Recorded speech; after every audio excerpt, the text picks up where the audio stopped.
If we have no more questions from the participants, we will now proceed to our webinar proper. I will introduce our speaker for the webinar.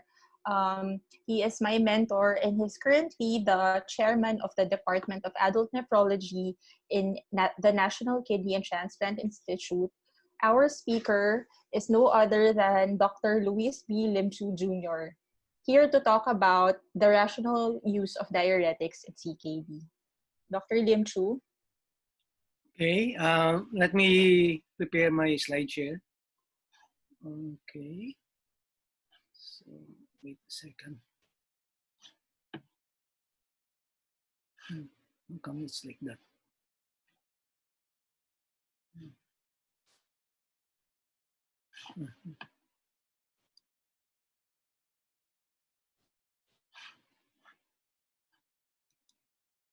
Do you see my slides? Yes. Yeah. Can I start? Is it okay? I'll start now. Yes, sir. Okay. I'd like to thank everybody for coming to this webinar. I certainly hope that most of you will learn something that can be used in your patients. If not, then it is not my fault. So I'd like to thank the PSN for giving me the chance to give this talk. It's one of my favorite because it involves also the renal tubular physiology. So the topic is actually says the rational use of diuretics in kidney disease, but during the talk, I will extend a little bit to lesser organs like the heart and the liver in case of heart failures and cirrhosis, the use of diuretics in this situation. So the topics that I will be discussing will be the kinds and classifications of, I will start with definition, the kinds and classifications of diuretics, pharmacokinetics, oral absorption, distribution, how does it reach the tubular lumen, and how does it go to the site of action. Regarding pharmacodynamics, it will be the sites of action, receptors, factors that modulate action. And finally, and probably for the main part of the talk, would be the clinical use of diuretics, mechanism of diuretic resistance in different clinical situations, and how do we manage it. And I will end up with a conclusion. So what are diuretics? Diuretics are actually used to increase salt loss through the kidneys. Essentially, they are not diuretics. They are not truly that diuretics. No. Nevertheless, common use provides that we use the term diuretics. The other kinds of drugs that lower salt or lower extracellular volume are the aquaretics and the glucoretics. Each of them have special uses, like aquaretics for heart failures and glucoretics for diabetics. As we know, both of them decreases extracellular and extravascular volume through mechanisms, but we will not talk about them because it will involve a longer discussion. So just briefly on the mechanisms of diuretics, as it entails the whole body, ECF is intimately related to total body sodium, but not serum sodium. So serum sodium is related to total body water. A high body sodium will manifest as increased extracellular fluid and also hypertension, congestions. While a low total body sodium will manifest as hypotension, postural dizziness, tridipulse. The control of sodium, unfortunately, we don't control our sodium intake. So the only way to lower sodium is to control the excretion. The kidney is one organ that mainly regulates sodium excretion. Sweat, we can use that, but it's hard to regulate sweating in normal situations. The way that the kidney does to decrease extracellular volume is by inhibiting the reabsorption of the filtered sodium at various sites of the nephron.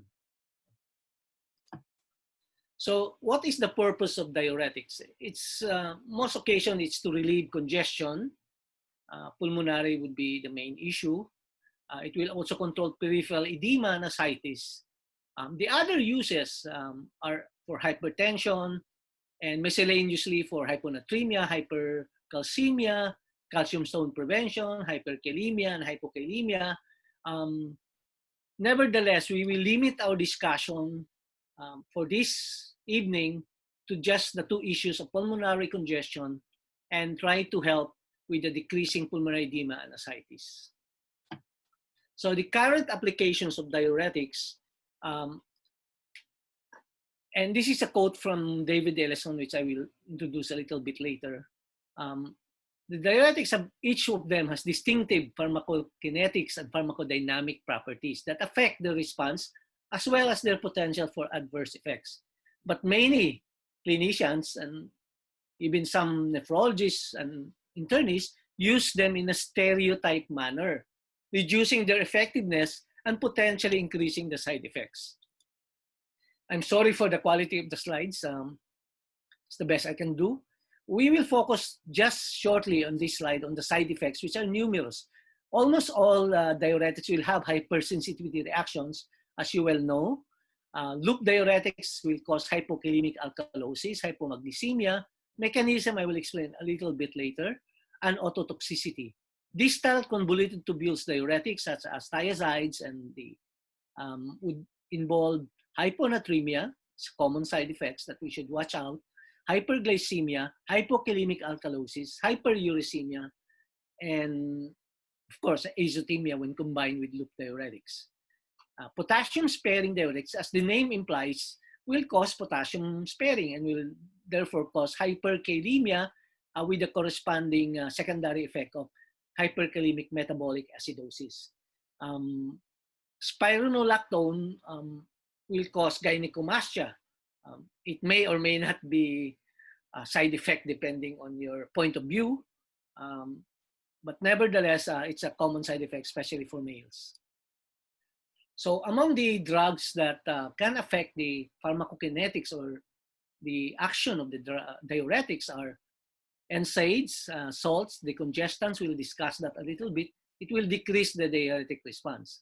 ACE inhibitors, beta blockers, potassium supplements, potassium-sparing diuretics, and heparin will cause hyperkalemia in conjunction with the use of diuretics. Ototoxic drugs such as aminoglycosides, if used with loop diuretics, can increase ototoxicity. Briefly, we will discuss a little bit as a review on the salt reabsorption along the nephron. This is the glomerulus. The sodium is freely filtered. It's a small molecule. It's free filtered across the glomerular basement membrane, and then it will go through the proximal tubule. And the proximal tubule is responsible for 65% of sodium reabsorption, filtered sodium that is reabsorbed. And there are several diuretics that act on it. Carbonic anhydrase and osmotic diuretics primarily act on the proximal tubules. Nevertheless, they are not very useful as diuretics per se, unless in special conditions like brain edema and others. Because the reason why is because if you block the proximal, the distal tubules will be able to compensate, limiting the response to them. So they are not actually, and that will be sort of the limit of the discussion of these two drugs. The most important part will be those that act on the ascending loop of Henle.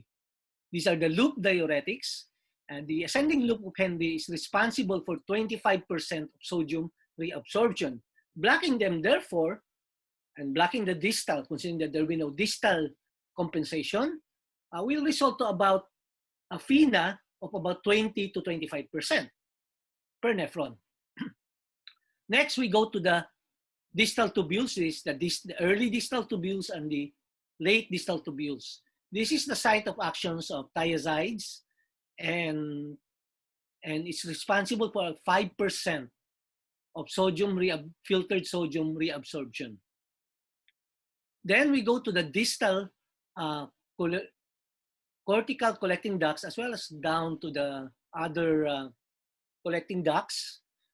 These are the site of actions of potassium-sparing diuretics, vasopressin receptor antagonists, and of course, mineral corticoids antagonists. And these ones are responsible for about 2% of sodium reabsorption. Briefly, we will show the receptors that each of them will involve. In the proximal tubule, we can increase the salt. This is the lumen, and this is the basolateral. We can increase or inhibit sodium reabsorption by blocking the sodium-hydrogen counter exchanger. And these are all of these are secondary transport mechanisms. The power is supplied by the sodium-potassium ATPase. The most important would be in the thick ascending limb, where we actually block the sodium-potassium 2-chloride transporter. On this side, you will see sort of the transporter. The loop diuretics actually bind to the chloride binding site of this transporter. Unlike chloride, they are bigger, and therefore the receptor cannot turn around, and therefore blocking essentially the effect of the sodium-potassium 2-chloride.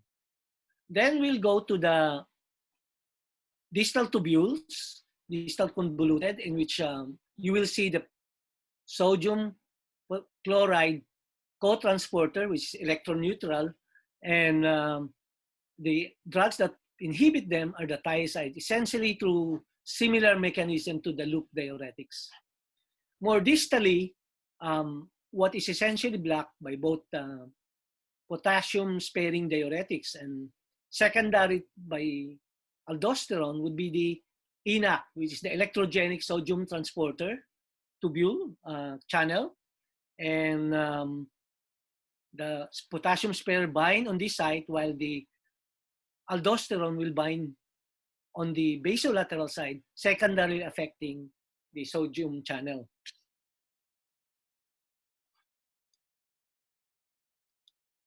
Now, this is just a close-up on how actually the loop diuretics and the thiazides get secreted. They are not filtered. They're secreted into the tubular lumen because they're big molecules.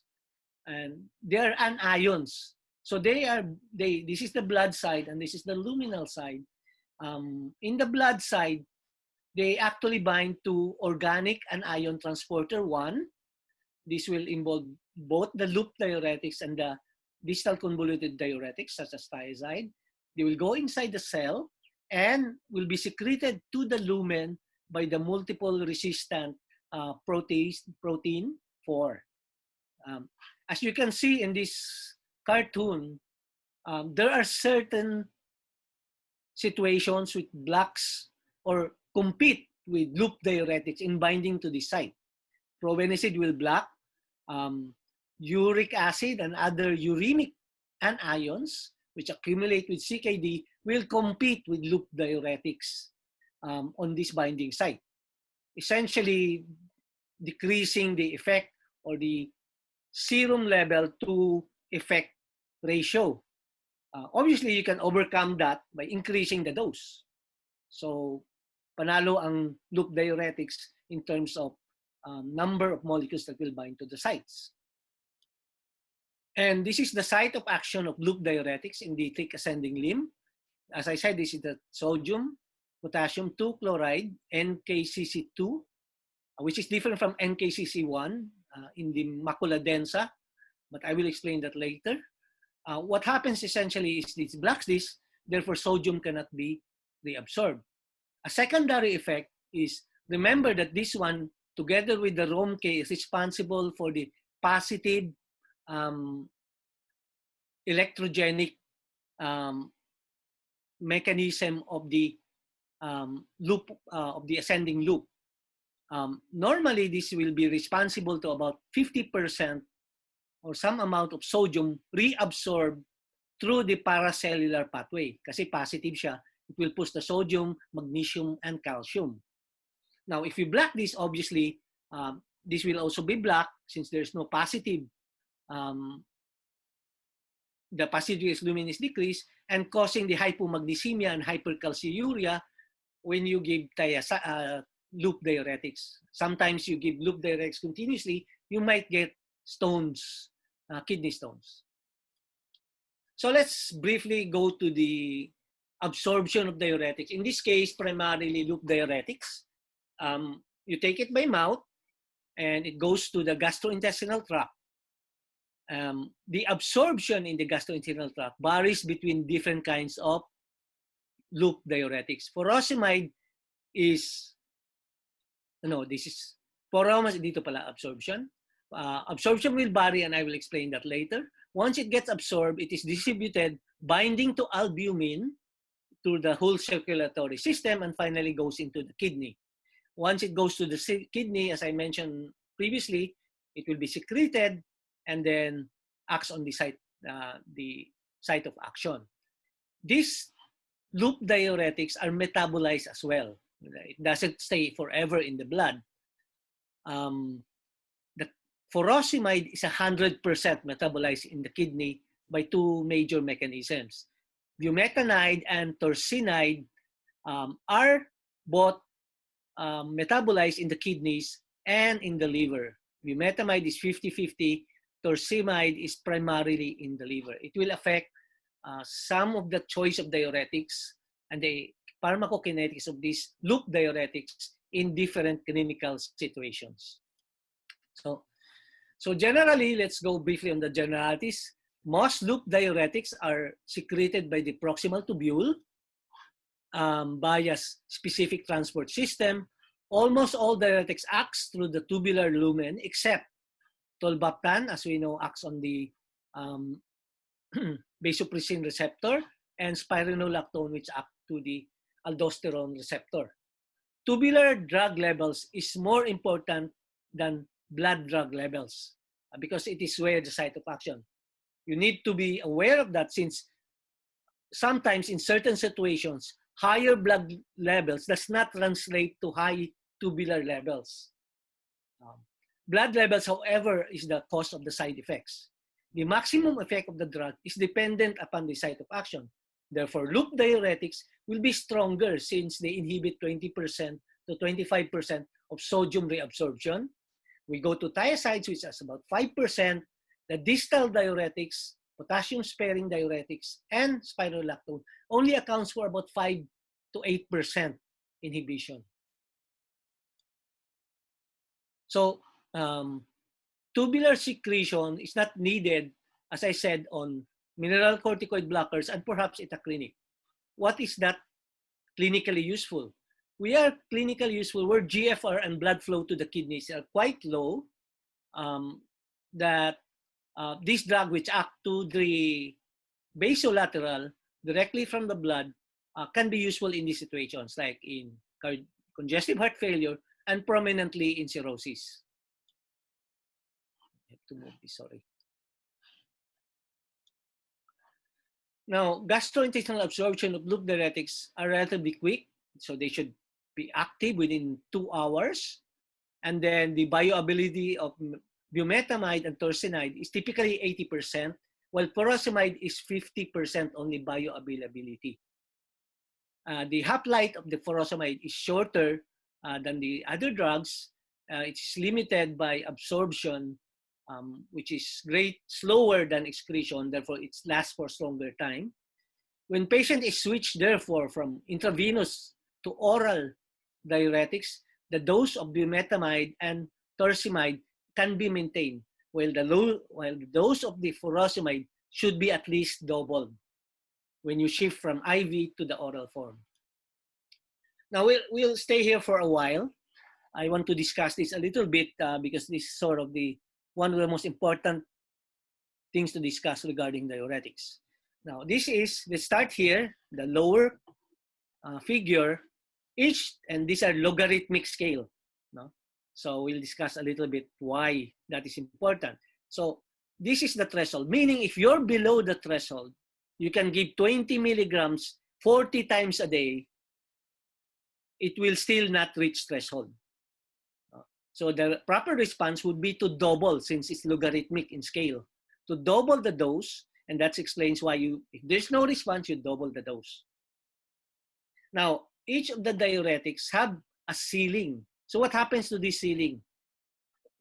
When you reach ceiling, almost all the receptors for the diuretic has already been occupied by the diuretic. So giving a higher dose will not anymore produce a significant increase in response, but will increase the side effects. Now, this is the normal.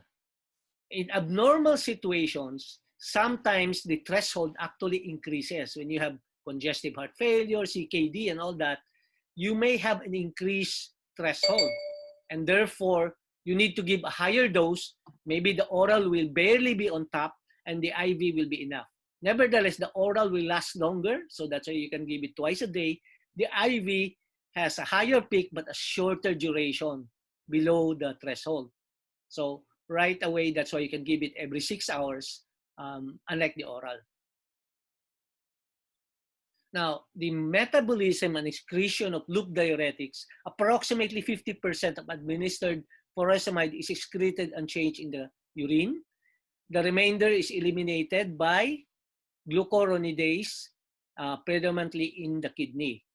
Torsemide and bumetamide, as mentioned, is metabolized by both hepatic and urinary.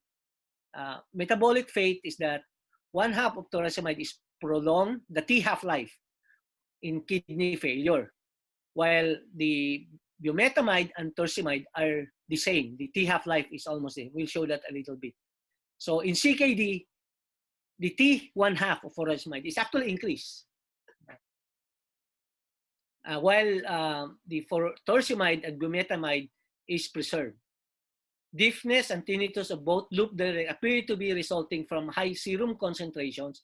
It acts through a sodium-potassium 2 chloride KCCA1, which is different from the one found. Nevertheless, the loop diuretics also act by that on this transporter. So this is the bioavailability of the oral bioavailability of the loop and other diuretics in different clinical situations. As you will see, as furosemide in CKD will have a higher T 1/2 half-life. So this is the normal, 1.5 to 2. It increases to 2.8, as well as in cirrhosis and in heart failure. The reason for that is in heart failure and cirrhosis, both of them will have decreased kidney perfusion as well. Bumetanide and torsemide, since they are essentially can be metabolized in the liver, in CKD, their half-life has not been markedly prolonged. However, in cirrhosis, they are markedly increased, especially torsemide. The T 1/2 of torsemide is increased. So you need to maybe lower the frequency. In all the thiazides are prolonged in CKD, the T 1/2. And spironolactone is unchanged. So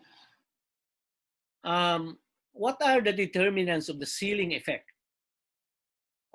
Diuretics, loop, higher, thiazides lower, and potassium sparing even less. Disease can affect how high the ceiling effect can be. And cirrhosis, CKD, and nephrotic syndrome. CKD does not actually affect the ceiling effect, but cirrhosis, heart failure, and other drugs and metabolic acidosis will affect the ceiling effect. So this is just converting, as I mentioned. Furosemide, you need to double the dose if you convert from IV to oral. Bumetanide and torsemide, you maintain the dose. So this is also an important slide. This now shows essentially what I was showing you, the sigmoid curve. This is the dose response. So this is the plasma level, again in logarithmic scale, and this is the fractional excretion of sodium per nephron. So this here, the red one is the CKD curve.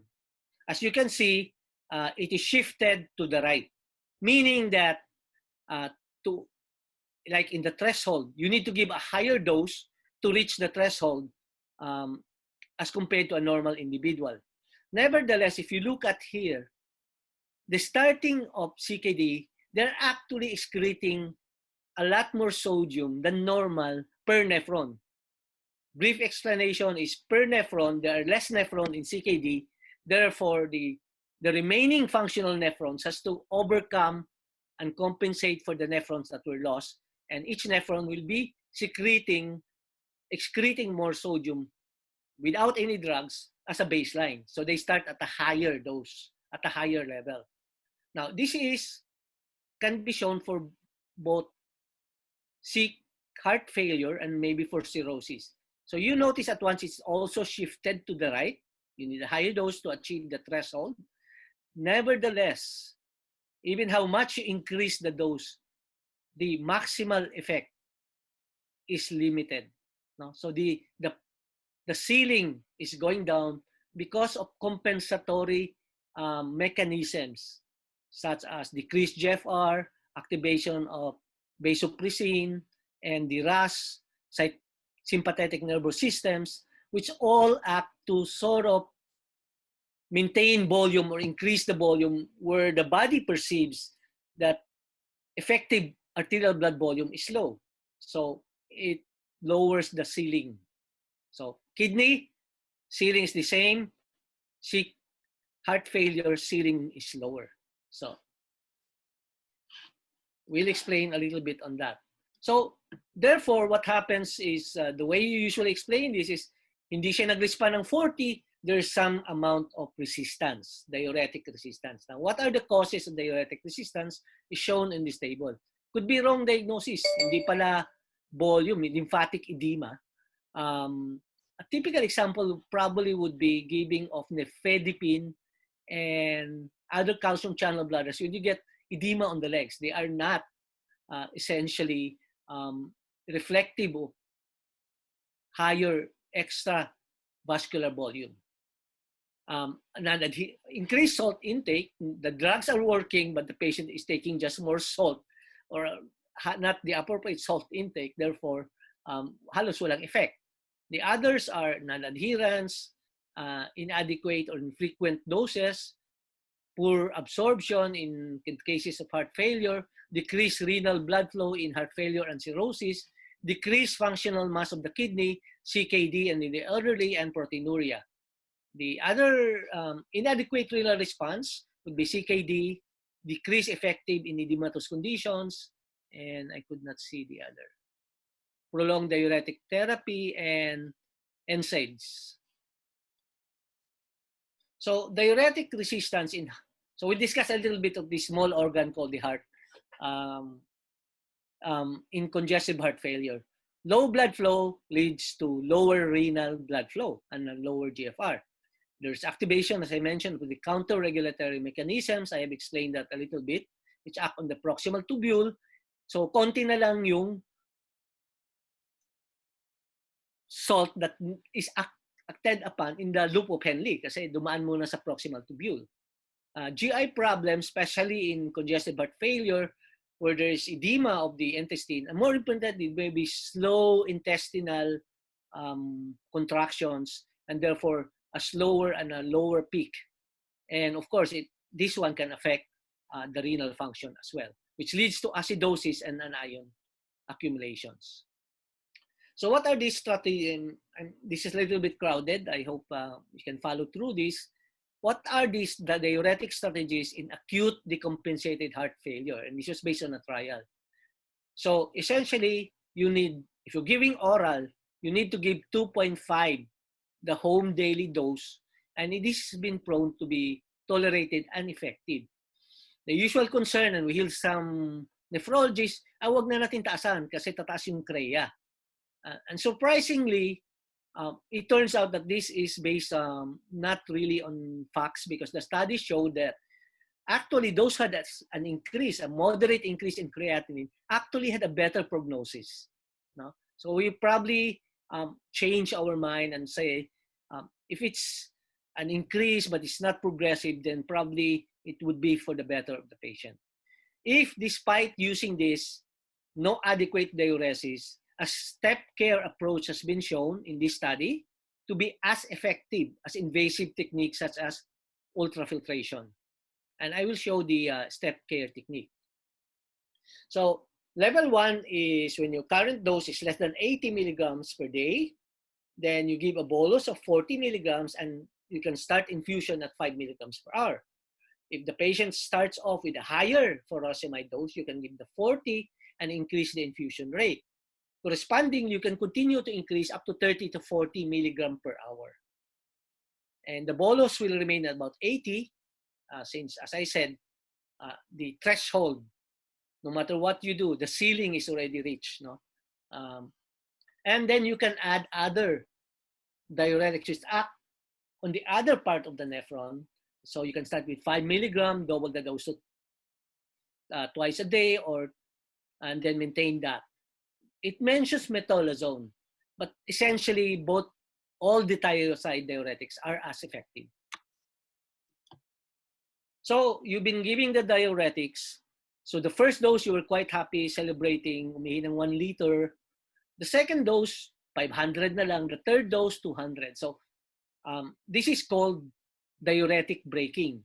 So this is the normal, the baseline of the patient. Tumaas siya, you give the loop diuretics, bumaba. The problem is, hindi na siya it didn't go lower. You're still at a higher blood volume and extracellular volume, but the diuretics does seem to have stopped at a higher baseline. At this baseline, intake and output are the same, but you are at a higher level of total body sodium. So that is called diuretic braking.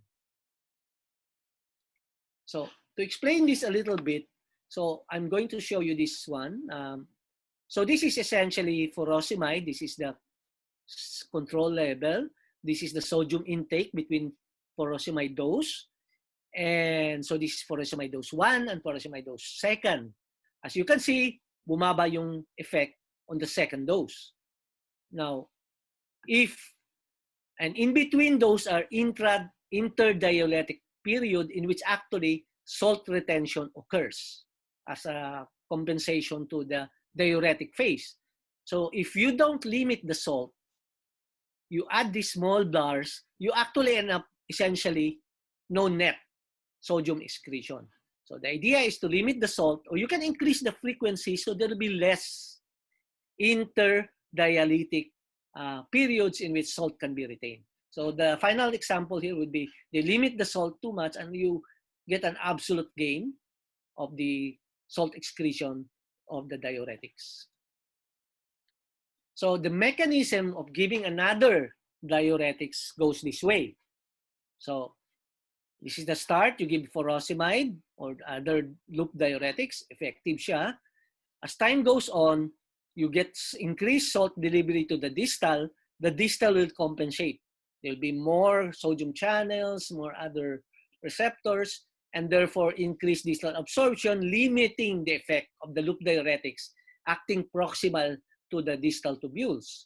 So, and as you go further, it will increase further the effect. So what is the response? You give a second diuretic to block the distal. No? So you inhibit the hypertrophy of the distal tubules and making the loop diuretics more effective. So let's see. Mechanism diuretic resistance is sort of a summary. So if it changes to volume hormones, sympathetic, RAS, antidiuretic, antidiuretic hormones, give them bed rest. So that's why sometimes the same dose is effective in a bed rest hospitalized patient. The more they stand up, the more activation of the counter-regulatory hormones. Compensation by distal tubules, you combine the therapy, sequential blockade, and diminish renal response, more frequent or continuous infusion. Non-compliance, you need to counsel, slap the patient, kick him, box him. NSAIDs use, you need to counsel the patient. Decrease tubular transport. If it's a problem with decreased tubular transport, you need to push the ceiling dose because actually it may actually be less transported to the tubules. Decrease renal blood flow, bed rest. So this is sort of the explanation why a continuous loop, a continuous diuretic therapy may be effective. No? So this is the first one. You give diuretics intermittently. In between, you have the interdiuretic period, which you get salt retention. If you give it continuously to IV drip, you maintain above threshold while minimizing the peaks which can cause the side effects. Intuitively, it looks okay. We recognize before that there are studies that shows that intermittent oral or intermittent IV is as effective. But I do use this and find them to be quite effective.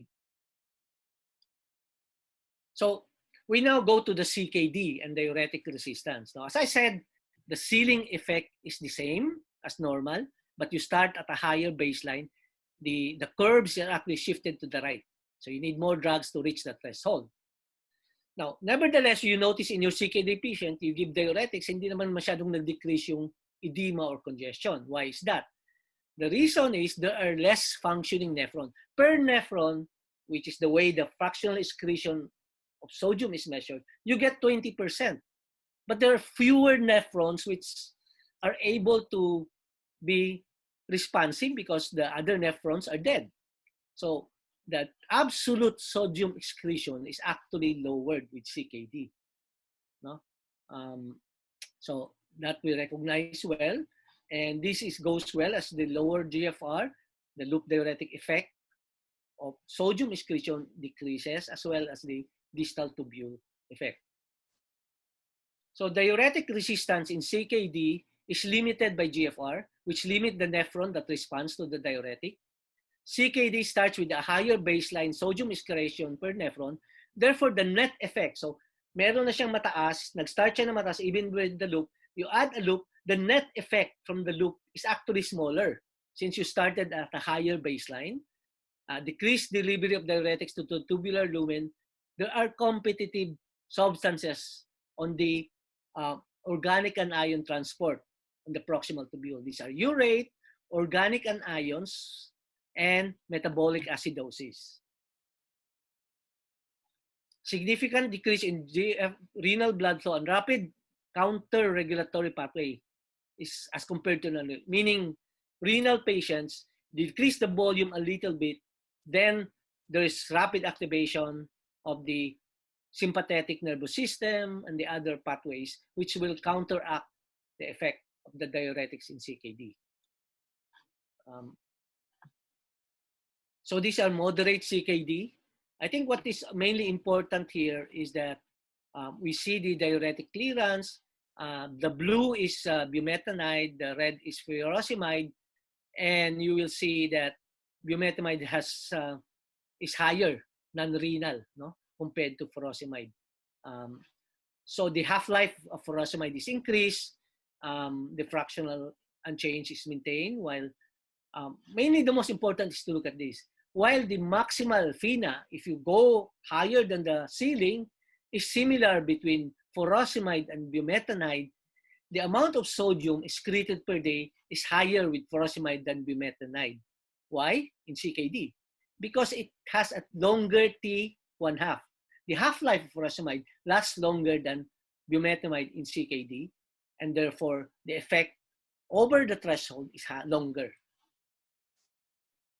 So how about diuretic resistance in nephrotic syndrome? First, there's less albumin in the blood. Therefore, the volume distribution of diuretics increases. It will be distributed to extracellular volume since it's not bound to the albumin, which is low. There will be decreased delivery of diuretics. Apparently, the metabolism of diuretics, especially furosemide, is governed by serum albumin. So the lower the serum albumin, the higher the metabolic process of furosemide. Now, there are some issues that the protein that is filtered in the glomerulus in nephrotic syndrome may bind the furosemide and inhibits its action. There are several studies on that, inhibiting the binding and all that, did not increase the FeNA. No? So what is now thought of is essentially that there are proteases that is filtered along with the urine, which actually inhibit the furosemide effect. And of course, in nephrotic syndrome, inherently, there is increased distal nephron and collecting duct salt reabsorption. In cirrhosis, this will just be about 2 slides. No? It's not as important as the kidney or the heart. Gastrointestinal absorption seems to be well preserved. The tendency for relative underfeeding is significant in this state because they started off as underfilled. So it is recommended to use oral instead of IV. And based on evidence, the best combination is furosemide and spironolactone at 40 to 100 milligram.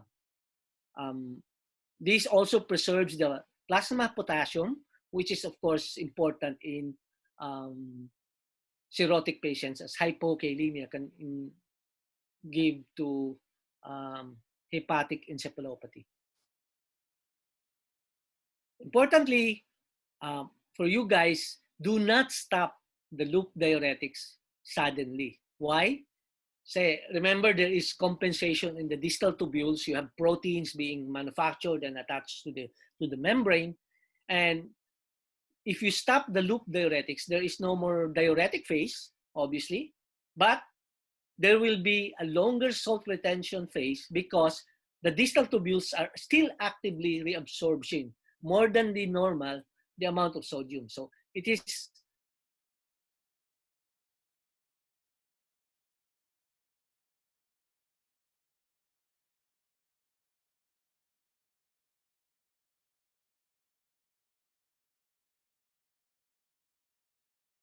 issue of contention, giving albumin together with furosemide. So meta-analysis showed, and this is the bunch of the data, some of them are good, but there's the recent one is the meta-analysis. Meta-analysis concluded that existing data, albeit of poor quality, suggests transient, we discussed how transient, and modest clinical significance of co-administration with albumin and furosemide in hypoalbuminemic patients. So, as I said, the evidence is weak. There are conflicting data. The effect lasts about 6 hours. No? And the magnitude, as far as I can recall, was like 200 ml total daily for that 6 hours. The net over 24 hours was actually not significantly different. It may increase renal damage. Most of the albumin perfuse ends up in the interstitial space and not in the urine, and hard evidence to show that the other methods, such as continuous drip, higher doses of furosemide, or giving a second diuretic more distally, will be less effective. They're also very, very expensive. So I tend to shy away from it unless only for cirrhotic patients. So the summary is diuretics would be reducing total body sodium by inhibiting reabsorption of sodium in the kidney. Pharmacokinetics and pharmacodynamic knowledge of each diuretic is important in the rational and not in the irrational, and efficient and not in the inefficient use of them. Different states can alter differently in different diuretics can be altered differently in different disease states and again in different individuals. Remember the threshold and the ceiling doses, but again, it can be altered and you should be aware. Diuretic resistance is common among CKD, nephrotic syndrome, congestive heart failure, and in cirrhosis. The among common causes of diuretic resistance are poor dietary compliance, post-diuretic salt retention, diuretic braking, enhanced distal tubular sodium reabsorption, decreased renal blood flow, sympathetic RAS activation, salt-retaining drugs, metabolic acidosis, and renal failure. The remedies include limiting salt intake, increasing renal blood flow, proper diuretic dose, continuous diuretic drip, combining what they call sequential diuretic and thiazide, loop diuretics and thiazide combination, and correcting the acid-base disturbance. Lastly, it's more important not to stop your diuretics abruptly.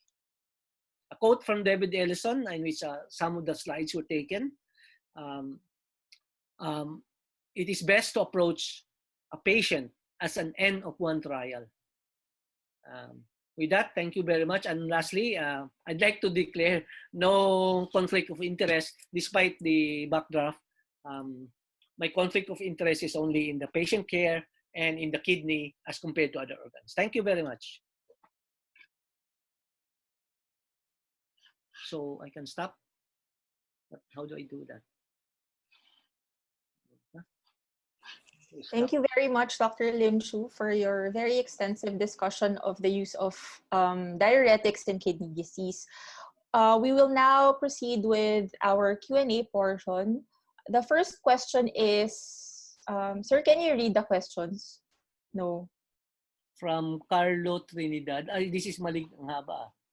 I'll just read it out loud. The first question is, if albumin is low, furosemide will not be efficient in its role to diurese a patient. Hence, clinicians use furosemide plus albumin to diurese the patient. Are there studies on these? And if there are, is there any difference between giving albumin followed by furosemide or mixing albumin and furosemide in a vial? There are actually, like, as far as I can recall, like 2 studies, giving it together, giving it after, and all that. And the results are conflicting. And in the best study, as I said, the best results were only like lasted for 6 hours, and the net volume loss was about 200 cc over the 6 hours, as compared to the whole day, in which they were quite similar. No? So there is an effect. Just be aware that it's transient and modest, and it is expensive.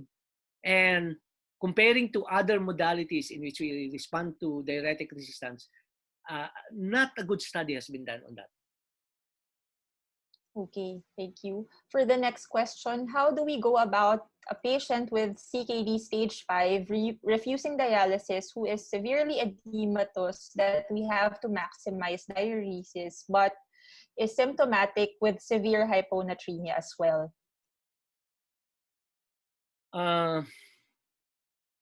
First of all, advise him transplant na lang. Now, and then refer to your enemy nephrologist. No? Nevertheless, you can try, again, look at the salt intake, because that can be a major problem. How do you actually objectively monitor salt intake? So you measure the 24-hour urine sodium, okay? And then you can quantify, because it should be less than the intake or more than the intake. No? So if it's higher and higher, that means the patient is taking in salt. No? So that's the first thing. Advise him bed rest, counteract the counter-regulatory system, combine therapy, and again, that's a bit difficult in CKD5. Beyond that, since essentially there is no more kidney and doesn't want to be dialyzed, it's going to be very hard. No? You can do intermittent ultrafiltration. But again, that's invasive and the patient may like that. He has to be aware. Nevertheless, I do advise my patients, if edema is the only problem, nobody ever died from edema on the legs. No, I've not heard somebody die because he has edema. So focus on congestion, focus on hypertension. And if he has edema and it's not congested and he doesn't want dialysis, and then well and good, as long as he knows it. Okay. For the next question, what is the ideal sequential blockade? Do we give first a distal diuretic followed by a loop diuretic, or the other way around? And what is the interval? That's actually a good question. I don't think a study has been done. The standard is give the loop diuretics and give the distal later on. But you do have a point, because if you want to inhibit the hypertrophy, give the thiazides and give the loop. Essentially, you can just give it one day after the other. It's not that difficult to squeeze around, but it's a good question that could be a subject for good studies. Okay, sir, noted. For the next question, what would be a better measurement of extracellular volume besides noticeable edema from a patient? Gauging hypervolemia and euvolemia and hypovolemia is very varied per clinician. Is there a standard for this? Now, I will tell you what the fellows always tell me. Is the patient volume depleted? Dry looking siya, sir. So I ask them to define dry looking, and almost always they are never able to define.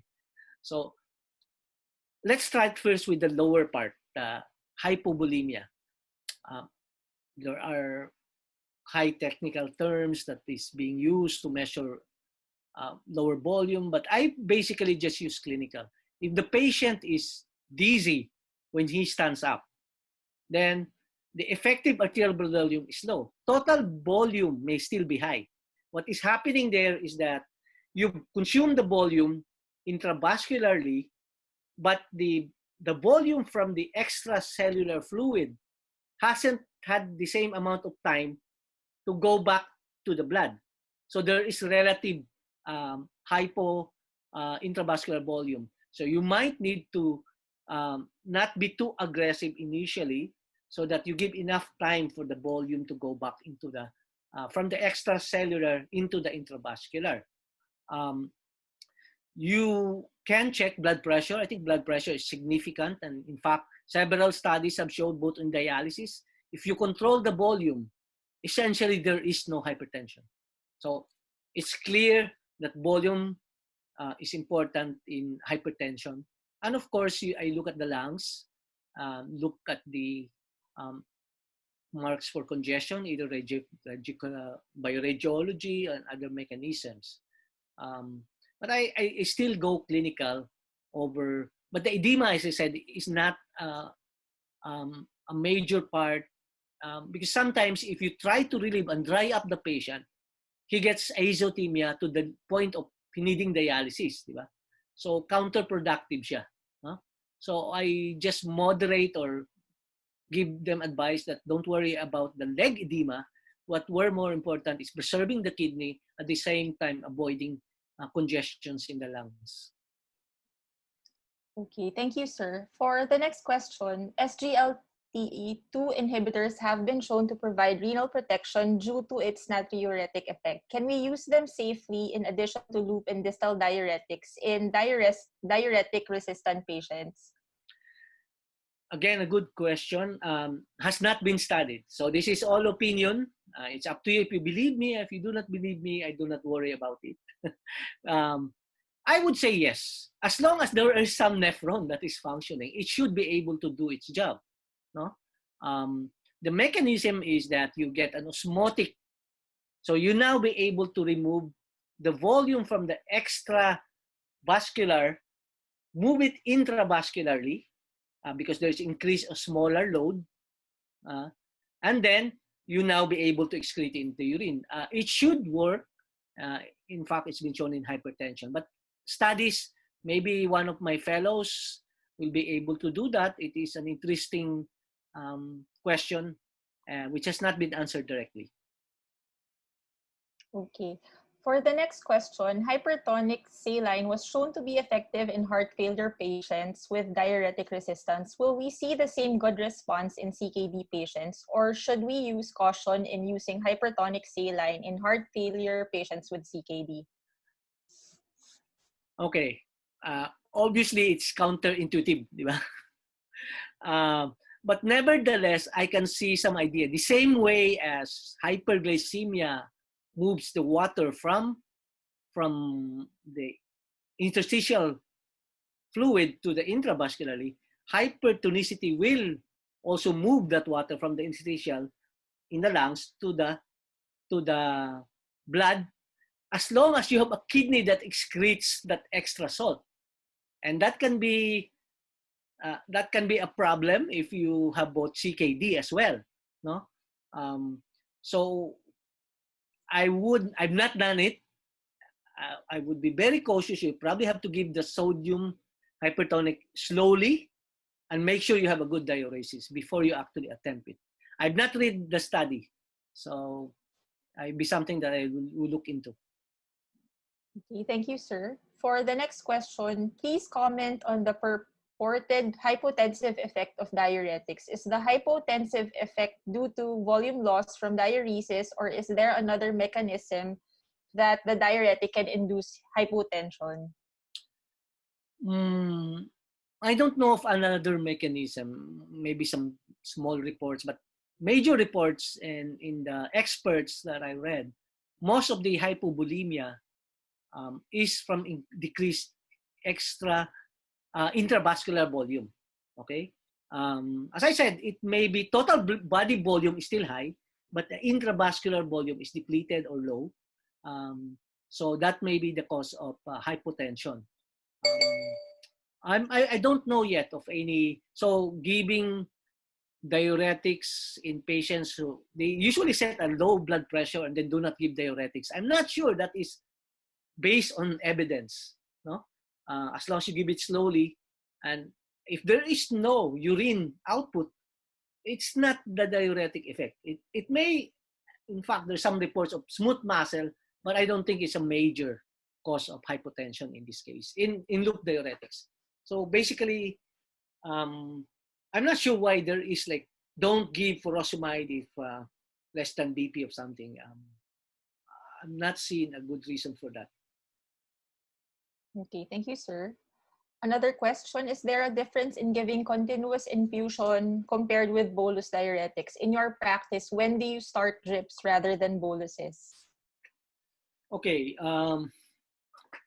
The thing is, we never test for ototoxicity. Only when we ask for the PF that the patient sometimes, ano doc? Ano doc? But I do use the idea is I do believe that staying above the threshold dose all the time inhibits the intersodium accumulation in between intermittent doses. It's not, and there are studies that show they're actually equal. So I could not really say one or the other. No? Maybe in a patient who's taking in salt, you might be suspecting non-compliance. Then you might give a drip over intermittent dose. You do have to give the intermittent dose more frequently than every 12 hours. I've seen patients, sometimes fellows, give the diuretic, wait for the next day to see an effect. Loop diuretics, you give it one dose, you see an effect in 1 hour. So if you don't see an effect in an hour, because an IV dose will reach the threshold, it will reach the ceiling. No, so if IV dose is not effective, the same dose drip will not work, di ba? Kasi tumaas siya. So what you can do is give the diuretics, wait for 1 hour. If it doesn't have an effect, if the patient is on a Foley, then you double the dose up to the maximum that you can give. No, so I do use the drip. Most of the time, I use also intermittent, depending on the response. So what I do is, if they don't respond to intermittent, I give the drip a trial.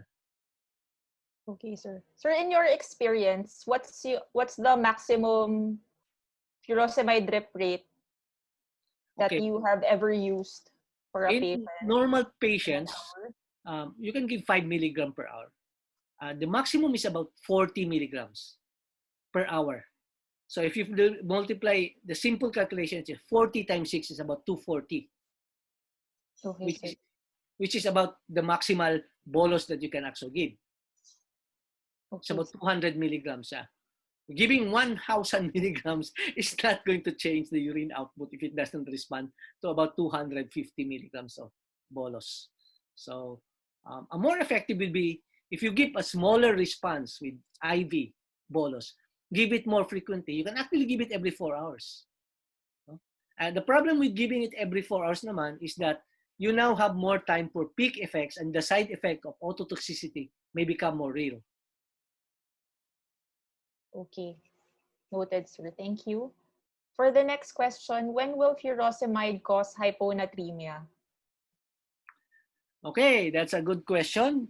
I will indulge you since furosemide tends, first of all, furosemide actually produce an high isotonic or half normal, hypotonic urine. So mas maraming water kaysa sodium ang lumalabas sa ihi compared to the blood. So if you just give furosemide, ultimately you will become hypernatremic if the kidney is functioning well. Ba? Kasi you're removing more water than what is in the blood. No? So the only way that furosemide may cause hyponatremia is one, if you give it with thiazides. Number two, if you give D5 water with it. So you're not replacing, example, you're replacing half normal ang lumalabas sa ihi and you're replacing it with lower D5 water. So you have half normal going out of the urine, yung replacement fluid may is water, you will get hyponatremia in the long run. Okay, sir. Thank you. Another question, please comment on the safety of giving acetazolamide in a patient with increased intraocular pressure but does not consent for dialysis. It's another topic that I did not want to talk. The action of carbonic anhydrase is in the eyes. Its effect should still be on the eyes, diba? Kasi even if you have no effect on the kidney, it binds to another receptor in the eyes. It's a sodium potassium 2 chloride 2, no? So iba yon sa kidney, it's sodium potassium 2 chloride 1. No, it's sa kidney pala is 2, in the eyes it's 1. So it should still be effective, no? Because it decreases fluid going into the eye, even in CKD, no? It's not, presumably you're not giving it for diuresis, you're giving it for the eyes, and if that is the issue, it should still work.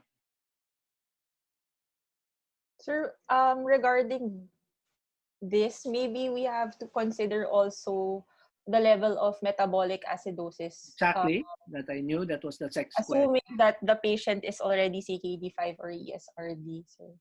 So Now, we can still get it or not? Metabolic acidosis actually acts on the kidney, di ba? Yes, sir. Because you inhibit the hydrogen excretion. So if the CKD is bad enough, then it would block some of the kidney control. And clearly that is feasible. You can give more sodium bicarb, but again, we're focusing on the eyes, di ba? So just give it, what's your metabolic acidosis? If it's a concern, but you need to watch it, and he wants his eyes more than the kidneys, di ba? So what can you do? Okay, sir. Thank you. For the next question, how about the risk of malignancy? How long on diuretics before it could cause malignancy, especially in patients that will require long-term diuretics? Well, that's a new one. I've not really looked into malignancy. I'm afraid I don't know the answer for that, because I've not seen that diuretics per se will cause malignancy, no? The only way I can think of that it will cause malignancy is you get renal stones, and maybe the renal stones will cause irritation in the kidney and may cause kidney malignancy. But that is a guess. That's a guess. I cannot really expound. Maybe the guy knows better than me on that. So I'm completely unaware. Nevertheless, I've not seen on my practice malignancy that could be what we call could be the cause by diuretics. I've not seen that. Okay, sir. For the next question, how do we safely taper down loop diuretics? What is the step-down dose, and for how long do we do it before stopping it completely? So the situation would be an acute heart failure, okay, which has recovered somehow. And so step down. You're asking me the step down? Yes, sir. The step down, there is no data. My guess would be to go reverse. Diba? You start at the 4th or level, so you might want to decrease the metolazone, decrease the loop diuretics gradually, and then when you decide to stop, as long as it takes about 2 weeks, okay? 2 weeks. So depending on the clinical setting, kung wala na talagang edema, then you can decrease it more aggressively, no?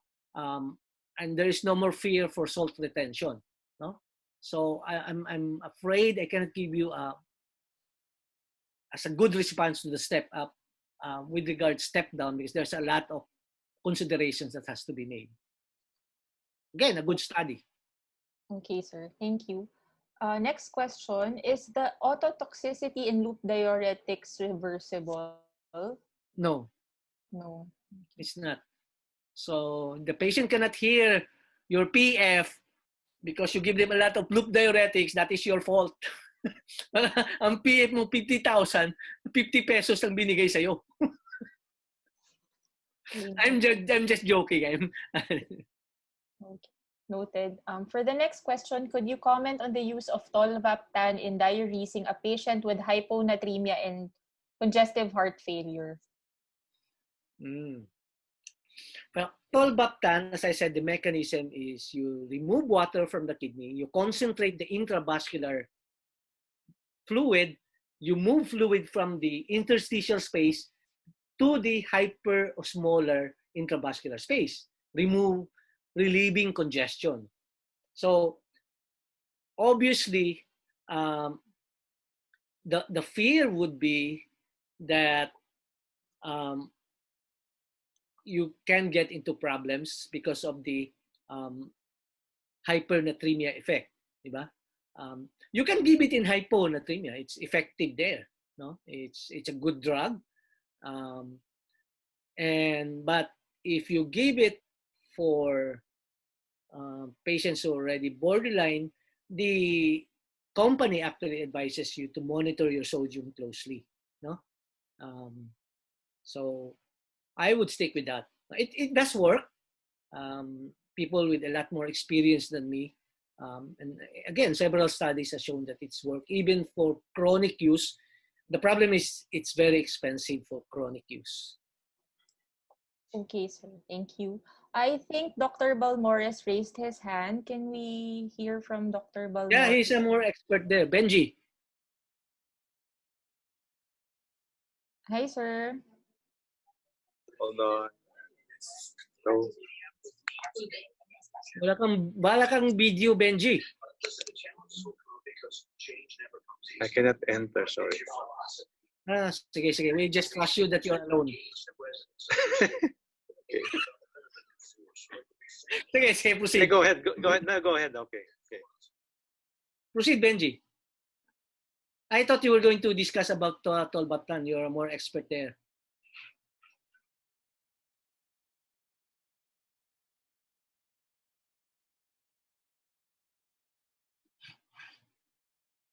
Bakit nawala si Benji? Hello? Yeah. Yeah, okay. Experience with the combined use of tolvaptan and loop diuretic. It seems that they are complementary and synergistic, no? If we feel that the patient is severely hyponatremic, giving tolvaptan for a few days will work. But if you want more diuresis, sometimes it loses its power. So we have to combine tolvaptan with loop diuretics, especially for patients who have refractory hyponatremia.